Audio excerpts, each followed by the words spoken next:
Hello दोस्तों, आज हम चर्चा करेंगे उत्तर प्रदेश का इतिहास। आप लोग लाइक करें, शेयर करें और जिन दोस्तों ने अभी तक हमारे चैनल को सब्सक्राइब नहीं किया है वो सब्सक्राइब कर लें। प्राचीन काल। उत्तर प्रदेश में ताम्र पाषाणी संस्कृति के साक्ष्य मेरठ और सहारनपुर से प्राप्त हुए हैं। कहाँ से प्राप्त हुए हैं? मेरठ से और सहारनपुर से प्राप्त हुए हैं। उत्तर प्रदेश में ताम्र कांस्य संस्कृति के साथ साथ आलमगीरपुर में, मेरठ, हिंडन नदी किनारे, बड़गांव एवं हुलास दोनों सहारनपुर, बड़गांव एवं हुलास दोनों सहारनपुर से प्राप्त हुए हैं। उत्तर प्रदेश में उत्तर वैदिक संस्कृति, उत्तरी काले चमकीले पात्र अवशेष के रूप में पाए गए हैं। उत्तर प्रदेश में पुरापाषाणकालीन सभ्यता के साथ सोनभद्र, मिर्ज़ापुर, प्रयागराज के बेलन घाटी, सोनभद्र के सिंगरौली घाटी और चंदौली के चकिया नामक स्थान से प्राप्त हुई। ये तीन बिंदु तो बहुत महत्वपूर्ण हैं। कौन कौन से? एक तो प्रयागराज का बेलन घाटी, सोनभद्र का सिंगरौली घाटी और चंदौली का चकिया नामक पुरास्थल। ये तीन महत्वपूर्ण हैं। बेलन नदी घाटी के पुरास्थलों की खोज एवं खुदाई इलाहाबाद विश्वविद्यालय के प्रोफेसर जी.आर. शर्मा के निर्देशन में कराया गया था। बेलन घाटी के लोहदा नाला नामक पुरास्थल से पाषाण उपकरणों के साथ साथ एक अस्थि निर्मित मातृ देवी की प्रतिमा प्राप्त हुई है। पुरापाषाणकालीन सभ्यता के प्रायः सभी उपकरण क्वार्टजाइट पत्थरों के बने हैं और इनके साक्ष्यों के आधार पर कह सकते हैं कि आग, कृषि कार्य, गृह निर्माण इनका ज्ञान इन्हें नहीं था, लेकिन कुछ पशुपालन से परिचित जरूर थे। पुरापाषाण काल के लोग पशुपालन से परिचित थे, बाकी वो न तो आग जानते थे, न कृषि करना जानते थे, न कैसे घर बनाना है, ये सब नहीं जानते थे। मध्य पाषाणकालीन मानव अस्थिपंजर के अवशेष प्रतापगढ़ के सराय नाहर राय और महदहा नामक स्थान से प्राप्त हुआ है। सराय नाहर राय से 14 समाधान मिले हैं, जिनमें मृतक का सिर पश्चिम दिशा की ओर है। सराय नाहर से 8 गर्त चूल्हे प्राप्त हुए हैं। प्रयागराज की मेजा तहसील से चौपानी मांडो पुरास्थल से झोपड़ियाँ एवं मिट्टी के बर्तन के अवशेष प्राप्त हुए हैं। उत्तर प्रदेश के महदहा पुरास्थल से अन्य उपकरणों के साथ साथ सिल, लोढ़े, गर्त चूल्हे, समाधान आदि प्राप्त हुए हैं। दमदमा प्रतापगढ़ जिला में पुरास्थल हड्डी एवं सींग के उपकरण प्राप्त हुए हैं, आभूषण पाए गए हैं और 41 समाधान पाए गए हैं, गर्त चूल्हा पाए गए हैं।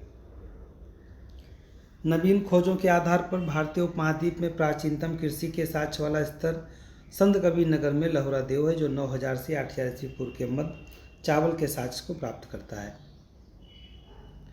उल्लेखनीय कि नवीनतम खोज से पूर्व भारतीय उपमहाद्वीप प्राचीन कृषि साक्ष्य वाला स्थल मेहरगढ़ है, लेकिन अब वह मेहरगढ़ के स्थान पर उत्तर प्रदेश का संत कबीर नगर का लहुरा देव हो गया है।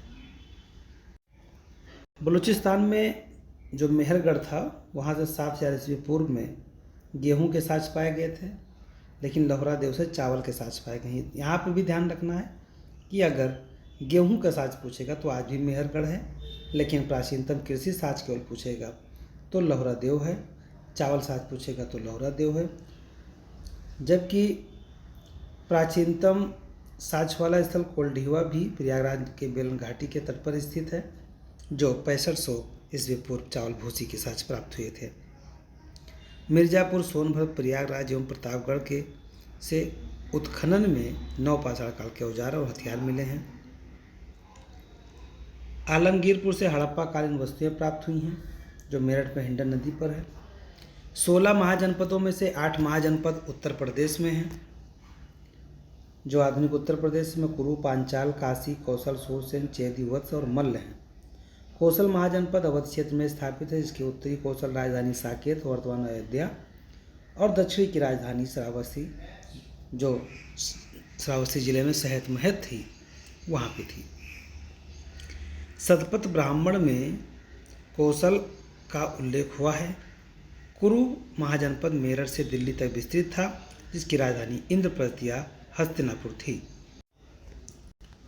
गौतम बुद्ध का अधिकांश सन्यासी जीवन उत्तर प्रदेश में व्यतीत हुआ था। इसी कारण उत्तर प्रदेश को बौद्ध धर्म का पालना कहा जाता है। बुद्ध का जन्म, ज्ञान प्राप्ति, महापरिनिर्वाण तीनों बैसाख पूर्णिमा को हुआ था, इसलिए बैसाख पूर्णिमा का महत्व बौद्ध धर्म में बहुत ज़्यादा है। गौतम बुद्ध ने सर्वाधिक काल कौशल राज में व्यतीत किए थे, यानी अपने सबसे ज़्यादा 21 वर्षावास वो श्रावस्ती में बिताए थे, शहत महत में। बौद्ध ग्रंथ के अंगुत्तर निकाय, जैन ग्रंथ के भगवती सूत्र से 16 महाजनपदों के साक्ष्य प्राप्त होते हैं। चेदी महाजनपद की राजधानी सुक्तिमथ या श्रोतिमथ वांदा के समीप स्थित थी। अयोध्या अभिलेख पुष्यमित्र शुंग के अयोध्या के राज्यपाल धनदेव का है।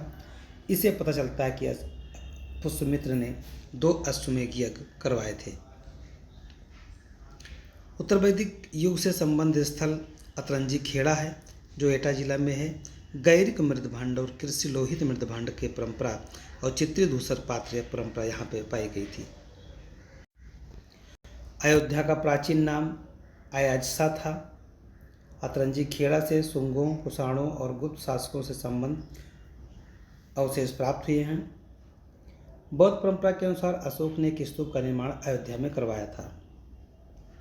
जैन ग्रंथों के अनुसार आदिनाथ सहित 5 तीर्थंकरों की जन्मभूमि अयोध्या थी।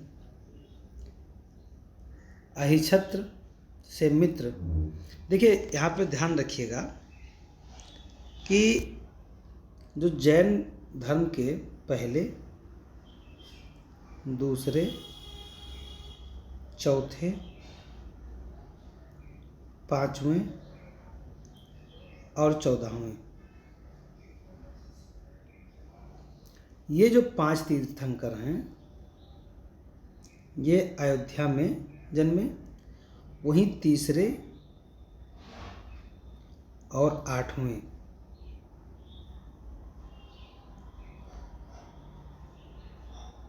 ये 2 लोग यानी संभलनाथ और एक लोग और हैं, थोड़ा मिस हो रहा है, ये 2 लोग श्रावस्ती में यानी उत्तर प्रदेश में 7 तीर्थंकर ने जन्म लिया था, जो अयोध्या के आसपास थे। अयोध्या की राजधानी कौशल में थे, कौशल की राजधानी श्रावस्ती भी थी और अयोध्या भी थी। बाकी अश्वसेन के पुत्र थे पारसनाथ जी वाराणसी से थे। ऐसे कई और तीर्थंकर आपको मिल जाएंगे। महावीर स्वामी जी भी लगभग बिहार उत्तर प्रदेश के आसपास कह सकते हैं उनको, उनकी भी कर्मभूमि उत्तर प्रदेश थी। तो जैन धर्म का भी पालना उत्तर प्रदेश रहा है। अहिछत्र के शासक अच्युत को गुप्त नरेश समुद्रगुप्त ने पराजित किया था। अहिछत्र से गुप्तकालीन यमुना की एक मूर्ति प्राप्त हुई थी।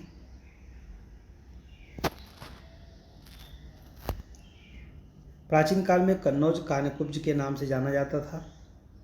पहली बस्ती के साक्ष्य काले कॉलेजदार मृदभांड के रूप में पाए गए हैं, कुषाण काल के हैं। पुष्यभूति शासक हर्षवर्धन ने 606 से 647 तक कन्नौज का नगर महोदय श्री अथवा महोदय नगर कहलाया पर शासन किया था। कन्नौज पर आधिपत्य के लिए गुर्जर, प्रतिहार, पाल राष्ट्रकूटों का दीर्घकालिक त्रिकोणीय संघर्ष हुआ, लगभग माना जाता है 200 साल तक चला था। सर्वाधिक समय तक कन्नौज पर गुर्जर प्रतिहारों ने राज किया था। 1018 में महमूद गजनी ने कन्नौज पर आक्रमण किया था।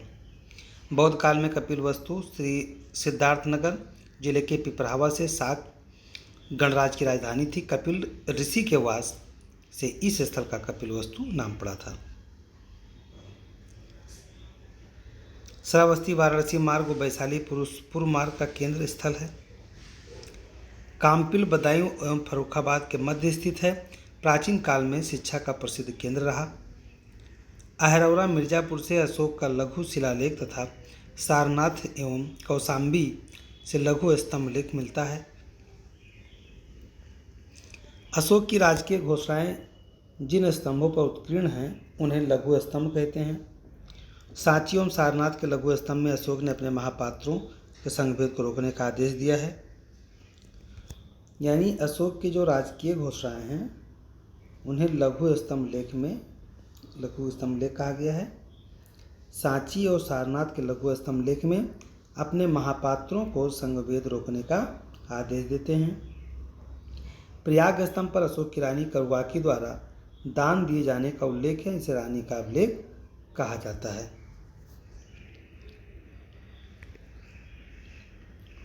सोगौरा ताम्रलेख गोरखपुर मौर्य काल का यह ताम्रलेख उत्तर प्रदेश के गोरखपुर जनपद में स्थित है। इस ताम्रलेख से यह पता चलता है कि मौर्य काल में अकाल की स्थिति जनता को अनाज वितरण से किया जाता था। यानी जब मौर्य काल में अकाल पड़ता था तो वहाँ पे जनता को अनाज दिया था, जिसे आज अनाज दिया जाता है। प्रयाग के स्तंभ पर हरिसेन द्वारा रचित समुद्रगुप्त का प्रशस्ति लेख उत्कीर्ण है। काशी का प्रथम उल्लेख अथर्ववेद में मिलता है। महाभारत के अनुसार इस नगर की स्थापना देवोदास ने किया था। काशी महाजनपद की राजधानी वाराणसी थी। एटा जिले के कटिंगरा गांव से ईसा पूर्व 200 से 600 ईस्वी काल तक उपकरण प्राप्त हुए हैं। गढ़वाई प्रयागराज के कुमारगुप्त प्रथम के 2 शिलालेख प्राप्त हुए हैं। भीतरी स्तंभलेख गाजीपुर में पुष्यमित्र शुंग और हूणों के साथ स्कंदगुप्त के युद्ध का वर्णन देता है। यानी भीतरी स्तंभ गाजीपुर में है। 1194 ईस्वी में चंदावर के युद्ध में मोहम्मद गोरी ने गढ़वाल नरेश जयचंद को पराजित किया था। देवगढ़ ललितपुर जिले से प्राप्त पुरातात्विक साक्ष्यों से गुप्त काल के विशेष स्थापत्य और मूर्तिकला के साक्ष्य मिले हैं। यहाँ के गुप्तकालीन मंदिरों में दशावतार मंदिर उल्लेखनीय है। दशावतार मंदिर की विशेषता यह है कि इसमें 12 मीटर ऊंचा एक शिखर है, जो भारतीय मंदिर निर्माण में शिखर का संभवतः पहला उदाहरण है। जहाँ मंदिरों में केवल एक मंडप होता था, उसके विपरीत इसमें 4 मंडप हैं। हर्षवर्धन प्रति 5वें वर्ष प्रयाग में महामोज परिषद का आयोजन करता था। 628 ईस्वी का ताम्र दानपत्र बांसखेड़ा से प्राप्त हुआ है। ब्रह्मी लिपि संस्कृति भाषा में लिखा गया है, जिसमें हर्ष की वंशावली, प्रशासनिक संरचना एवं सैनिक अभियानों का उल्लेख है। यहाँ पे ये दानपत्र बांसखेड़ा लेख से प्राप्त हुआ है। इसमें ब्राह्मी लिपि में लिखा हुआ है, भाषा संस्कृत है। हर्ष की वंशावली, प्रशासनिक संरचना, सैनिक अभियान के बारे में जानकारी मिलता है। इस अभिलेख में हर्षवर्धन द्वारा अहिछत्र और भुक्ति के मरकट सागर गांव को करमुक्त कर 2 ब्राह्मणों को दान दिया था, जिसका उल्लेख मिलता है। कहाँ पे? दानपत्र लेख से मिलता है। तो दोस्तों, ये रहा इतिहास के कुछ तथ्य। धन्यवाद। जय हिंद, जय भारत।